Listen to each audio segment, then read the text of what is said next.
and welcome to McQuilling TV. I'm Claire Schmidt, and joining us again today is Conor Stone, Marine Transport Advisor with McQuilling Services. Welcome back, Conor. Thanks, Claire. Glad to be back. One of the most talked about topics in the market these days is the OPEC, non-OPEC production agreement, which seems to be changing recently. How do you think these changes are going to affect the global market? Well, looking at the conclusion of the fourth OPEC, non-OPEC meeting, the group has decided to ease production cuts and bring more crude output online. So looking at this, we're expecting that most of this output is likely to come from Saudi Arabia, Kuwait, the UAE, and Russia, which is offsetting declines from Venezuela, Nigeria, and Libya, and Iran next year. So our base case accounts for a 1 million barrel per day increase from the group, which will likely result in a crude deficit of about 80,000 barrels per day from July to December relative to last year, where our high case accounts for about 2 million barrels per day of additional production, which should result in a surplus of about 80,000 barrels per day over that same period relative again to last year. So it's more likely that we'll see a deficit over the second half of the year because we're more confident in our base case. But ultimately there will be more crude production coming out of the Middle East. So what does this mean for the Middle East market? So looking at the Middle East, with more production coming online, you're going to have an expansion in the balance of crude, which means that there's going to be a little more pricing pressure on Dubai grades. Relative to other grades like Brent, over the second half of the year, we're expecting that Brent should be supported by production issues in Nigeria and Libya. Specifically, Libya recently increased its production back up to 1 million barrels per day after having some issues, but it's likely to have more issues going forward because we've seen some reports that the Sharara oil field will likely be shut again. So you're going to have tightening supply there, which should help the regional Brent structure. Now, recently you've seen the opposite. Brent has actually been a discount, and there's been more Atlantic Basin flows moving east. But we expect this to reverse over the coming months. So there should be more AG East volumes. As far as AG West volumes, you did see an increase in VLCC demand to the U.S. West Coast, and that was mainly due to a shutdown of the Alberta Syncrude facility up in Canada, which closed about 360,000 barrels per day of North American crude supply. But we do expect this to come back online, as they stated, in around September. So those AG West flows will likely come under pressure yet again, which they've been mainly under pressure this year, and we expect that to continue through the remainder of the year. So looking again at the AG East market, with a lot more demand coming out of this market, what you're going to see is kind of a reversal back to the traditional east to AG ballast leg, which at the beginning of the year or through the first half of the year, I'd say, you saw a lot of ships skipping the AG and going right to the Atlantic Basin because there's just more cargo opportunities there. But over the remainder of this year, we expect to shift back to the east to AG ballast. So ultimately, there will be more demand for VLCCs out of the AG, heading east particularly. Okay, so there's increasing demand coming out of the Arabian Gulf. Yes. But how about the sanctions in Iran? How will that come into play?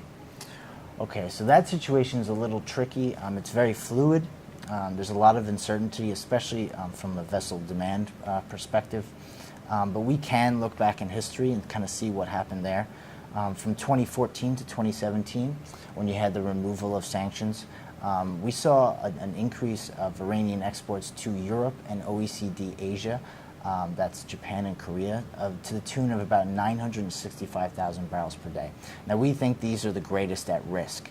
As far as volumes going into Europe, you will have more production coming out of the Middle East from nations like Saudi Arabia, so we do think that those flows are going to be offset from these other nations. So the demand impact will largely be mitigated there. So Suezmaxes, the demand will remain somewhat stable. As far as flows to Korea, we know that there has been a lot of interest to take Black Sea crude recently, as well as Mexican and U.S. crude.